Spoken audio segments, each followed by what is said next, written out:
I'm like a guy that's just bouncing around. I'm more an urban guy, but the landscape is not urban. I walked around, I did laps around the house. If you wear an old hat, the glue, the vapors still kind of make you high. What? That would be Tiberio Vargas. And that's the nicest thing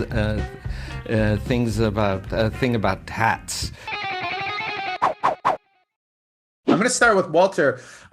So I noticed the movie has the dedication to Budd Boetticher. I hope I got that pronunciation right. I watched all those Randolph Scott movies he did on the Criterion Channel last year. And I was just wondering if when you put the movie together, if you had those movies in your head and if Christoph Waltz in this was kind of cast to the Randolph Scott model and to some extent. Thank you. Well, the answer to that part of the question is no. The correct pronunciation is Boetticher. Bud and I were friendly towards the last part of his life. He and I had lunch several times, and I very much admired his films. And I was making westerns at the time, so we kind of fell together. He was very straightforward personality, very commanding personality, as one might imagine. And but it really didn't have anything to do with my personal relationship. The salute to Bud at the end, it really kind of came from a moment after I'd put the movie together. I think it was the second go through. And I turned to the film editor and I said, Budd Boetticher would have liked this movie. And the editor said, well, why? And I said, because it's kind of like one of his. And which made me then think it's time to, Bud doesn't get enough credit for the marvelous films he did under the limited circumstances that he had to make films with. And so I thought, well, what the hell? I'll do it. I'm getting out of here next week. Serve my time. I heard you've been telling people the first thing you were going to do when you walk out of here is get a gun, look me up. I never killed nobody that wasn't trying to kill me. Stay clear of me, Joe. You do the same. Otherwise, most likely you're a dead man. Christoph, I have to ask, playing a cowboy, of course, you were famously a cowboy in Django Unchained, but I like the fact that you're the hero in this one. And I love I always like outfits in the cowboy movies, and I love the hat that you're wearing and kind of how unassuming your bounty hunter looks. I thought that was a really cool choice. And if you could just talk to me a little bit about being the hero. Yeah, thank you. I love to talk about hats. That hat makers are usually mad because of the glue that they use, and sometimes the glue doesn't really dry off. And if you wear an old hat, the glue, the vapors still kind of make you high, and that's the nicest thing about hats. And that's actually when I go to choose a hat, I sniff a hat rather than wear it. So you were high when if that answers your question. Actors used to say, if you got the horse right and the hat right when you did a Western, the rest of it took care of itself. So James Stewart always wore the same hat every Western, of course. And the same horse. I think that's right, actually. Willem, so you're kind of like I would say kind of the good bad guy in this movie, and Benjamin's the bad guy. Yeah. Kind of like the Lee Marvin-esque part. Can you talk to me a little bit about making a Western?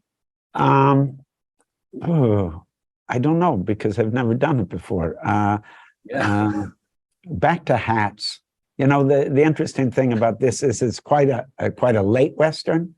So like how you're dressed, I'm not like a cowboy. I'm like a guy that's just bouncing around. I'm more an urban guy, but the landscape is not urban. And that's sort of interesting because you take the cowboy elements away, but you still have the guns and you still have the horses, which are both fun things to play with in a movie. And that's where you start. guns and horses and hats. Now, you want to talk about a guy who wears a hat with purpose. That would be Tiberio Vargas. Well, I like your Bigger, the taller, the better. I like your cigar as well. I thought that was just short of kind of twisting the mustache on the ends. Yeah. Speaking of Tiberio, though, so I mean, he's kind of the bad guy of the movie, but I didn't really view him that way. I saw him as kind of, an outlaw hero in his own way. And I was just wondering if you could talk to me a little bit about your approach to the role, because I kind of want to see his own movie to some extent. It'd probably be a really cool one. Walter, take note. Yeah, I mean, I don't think we ever really want to, as actors, want to go into a character and think I'm playing the villain. You want to bring some kind of dimension to it. The genre, what it is, of course, he's the villain. I've come full circle to really accept that gleefully, actually. But no, I think you have a point there. At the end of the day, he's a Mexican national. He's a Don. He owns massive tracts of land, and there are people on his property using his water and taking advantage of his space, and he has a right to be upset about it. How he deals with that, the means that he uses to kind of, set his rule or his boundaries are probably a little bit extreme, but He overreacts. That's what I'm trying to say. Exactly right. But a fun character to play, no doubt. Senor Max Borlund is a private investigator. I wouldn't try anything foolish. Walk away from that gun. Joe Cribbens. What, you know him? He's a dangerous man. My whole life, I've done impulsive things. They don't always work out. Mr. Borlund, I doubt that you're familiar with Private Elijah Jones. He's taken a white woman, my wife, Rachel. Well, Elijah ain't up there with nobody. If she with Elijah, it's because she want to be. I am willing to offer you $2,000 to bring Rachel back. We did what we done, and we just saying to all of them, go straight to hell.